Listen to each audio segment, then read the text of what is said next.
Hey guys, in this video I'm going to explain how every Hydro character got their vision in Genshin, as well as compare it to its counterpart Sephiroth in the Tree of Life. If you need more context and understanding how Sephiroths work, you can look at the first 5 minutes of my Dendro video of the same series, or my light video of this series. But with no further ado, let's just get right into it. So this Sephiroth in Gnosticism in the Tree of Life is mercy.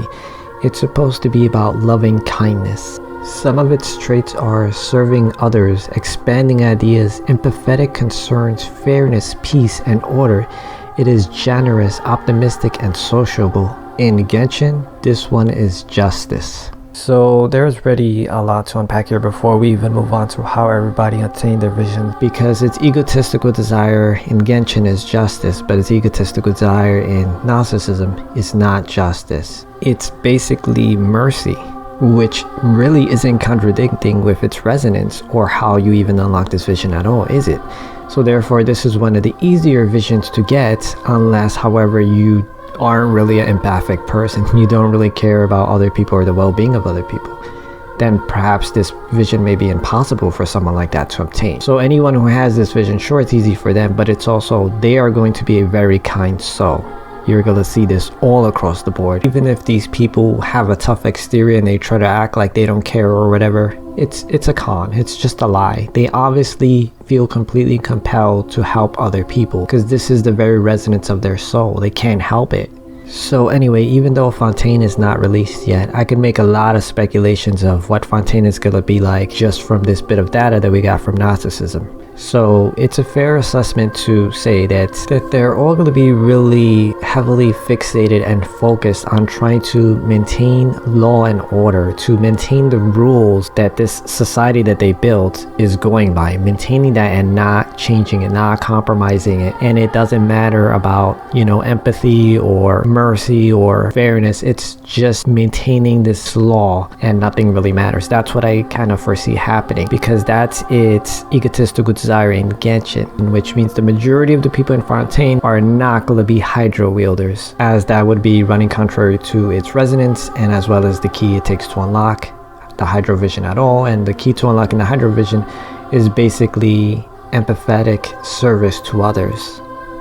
I suppose one could make the argument that since it's about justice, perhaps they are instead about peace and order and fairness. Unlike all the other kingdoms, this one may actually have an overabundance of the specific element that their archon is of. One may then wonder, what is the point of this egotistical desire at all then, if it's so similar to this Sephiroth's resonance or the way you unlock this Sephiroth at all, or this vision at all, right? However, remember, in Gnosticism itself, the egotistical desire isn't too far away from the very resonance of the Sephiroth. So perhaps in Genshin, it'll be the same, and therefore there might be a lot of Hydro wielders in Fontaine.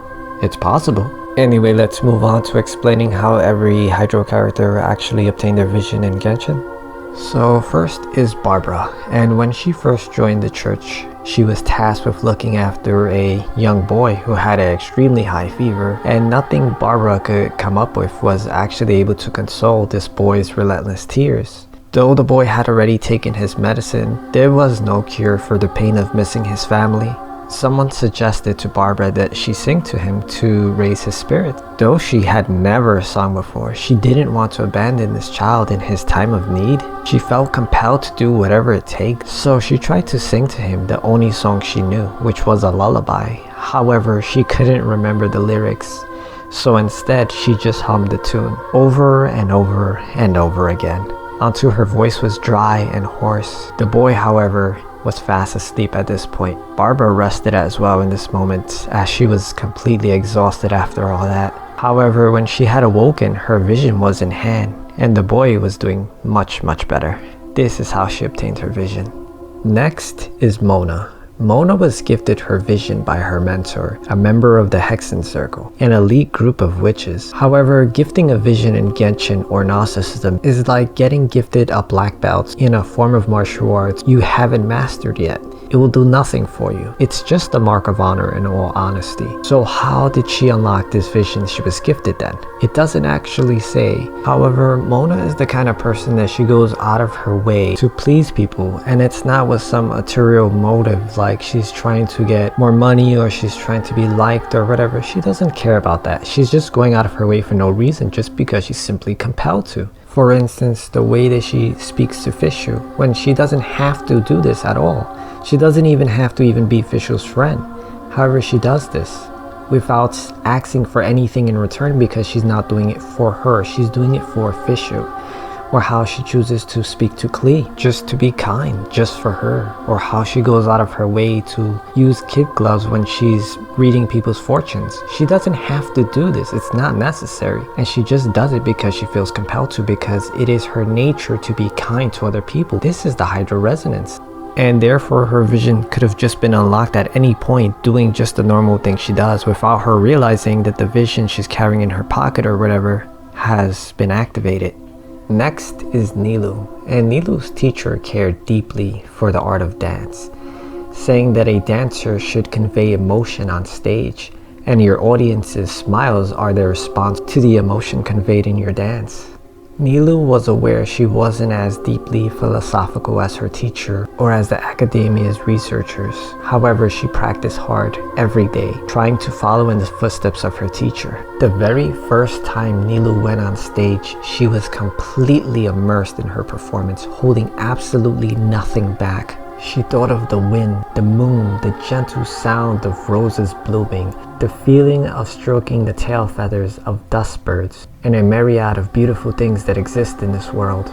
She wanted to display the beauty she perceived in her heart to the entire audience through her dance. Then slowly, splashes of water ran together, converting into a lake on the stage. Like a crystal firefly dancing on the lake's surface, Nilu gently fluttered back and forth, and the lake mirror rippled slightly in time to her steps. Like a water lily, her body swirled in the middle of the lake. Completely amazed at such pure and flawless beauty, the audience almost forgot to breathe. And then, like dewdrops on a lotus leaf, a hydrovision had appeared at her waist. And this is how she obtained her hydrovision. Next is Candace, and outsiders were pouring into her village. They were treasure hoarders posing as businessmen, mercenary groups hijacking trade caravans, as well as unscrupulous vendors engaging in charlatanry. The villagers, seeing all these people coming from aboard, made the residents of this village begin to yearn for a life outside. This was leaving fewer and fewer young people willing to stay in the village itself. The former guardians, being dissatisfied with Candace, who they claim had abandoned their traditions and is the reason that this village is in the very state it's in, held a meeting to challenge her. They pissed and moaned and whined, giving her orders, demanding for her to do things their way, making the village the way they want it to be. Annoyed, she shot up and pretty much told them off. She said if you don't like the state of things under her rule, then leave. If you want to change it back to how it was, then try to. I, however, will not allow the people of this village to be bound by what you expect or want. I will protect the future of what the people want. Seeing that ferocity in her eyes and hearing it in her voice, no one dared question her beyond this point. Seeing this was over and still completely annoyed, with a burning fury, she grabbed her shield and spear and stormed out of the hut. However, a shining jewel had appeared at the tip of her lance. This is how she got her vision. Next is Kamisato Ayato. So Ayato's father was gravely ill, and his father was fully aware that he wasn't going to survive this. Though he was hesitant and didn't really wish this for Ayato, he didn't really have a choice but to place this burden of growing up and single-handedly taking on all the responsibilities of their family and their clan. Everything was solely now rest on his shoulders alone. This is a lot of responsibility, pretty much bringing an end to any hopes and dreams or visions one had of their own future, as well as ending the current life you currently live, right? Because you can no longer do the things you had done before. You can no longer live that life. Your whole day, your whole life is just going to be dedicated to this new cause. However, from a young age, Ayato had already longed to become the pillar of his family. Not for fame or credit or whatever, but to ensure that his family and his clan would prosper and to protect them. And so, the moment that Ayato realized that this was going to be his life from now on, is when a vision was granted to him. Next is Sangonomiya Kokomi. She's an extremely intelligent and empathetic leader who can lead her people with complete clear direction.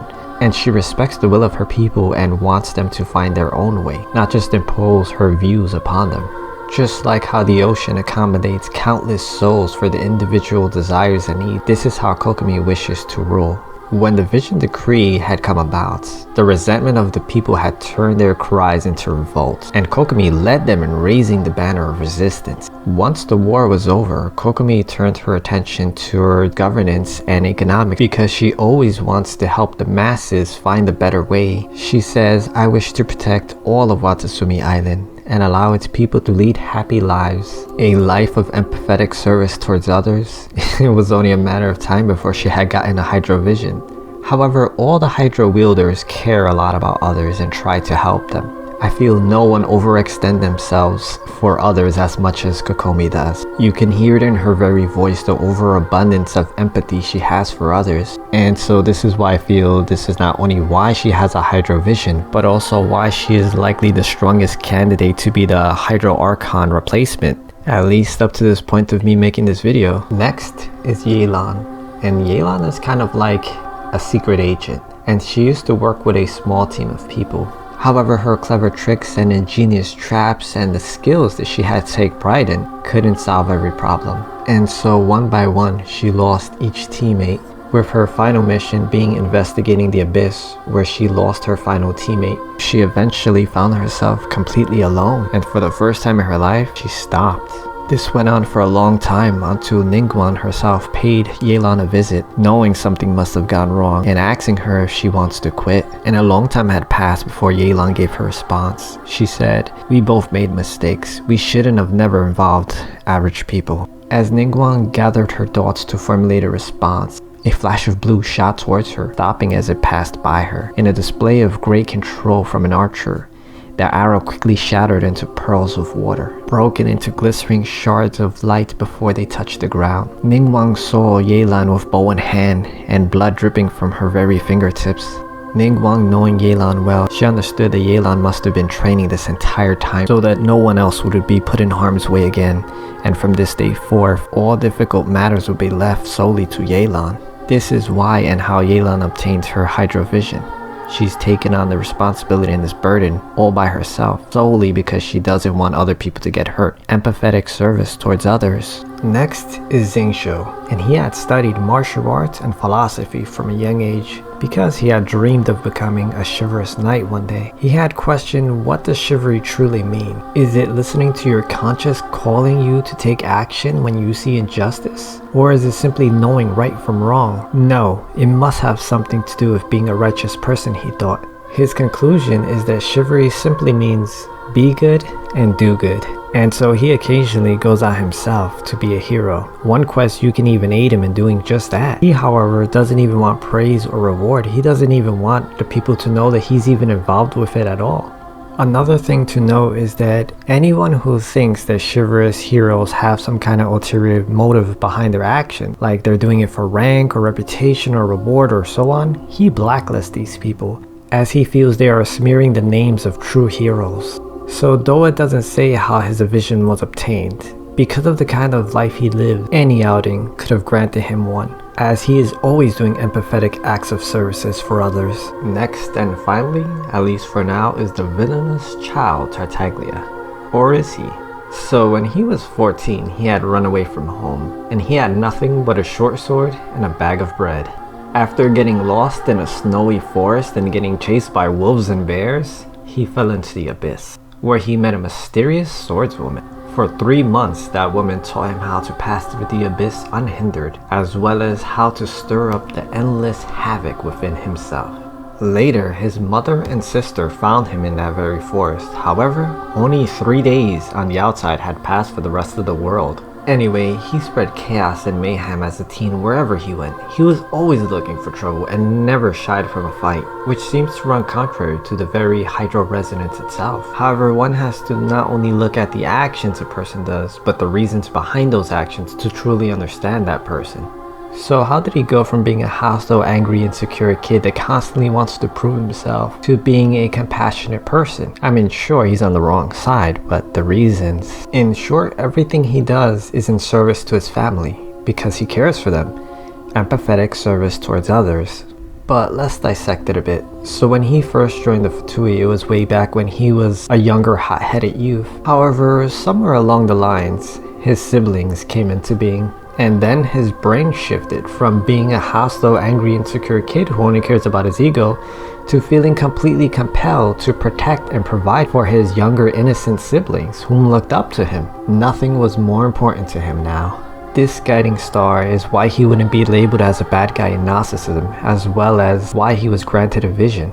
You see, though he might have entered this line of work for himself, he remains there for his sibling, and thus granting him a vision. And having a vision in itself means that he has light within himself, while everyone else on the dark side shouldn't be able to obtain one. As I've said many times in past videos, having a vision in itself means that you are in truth on the right side, on the light side, on the good side, in the greater scheme of things. He just perhaps hasn't figured this out yet.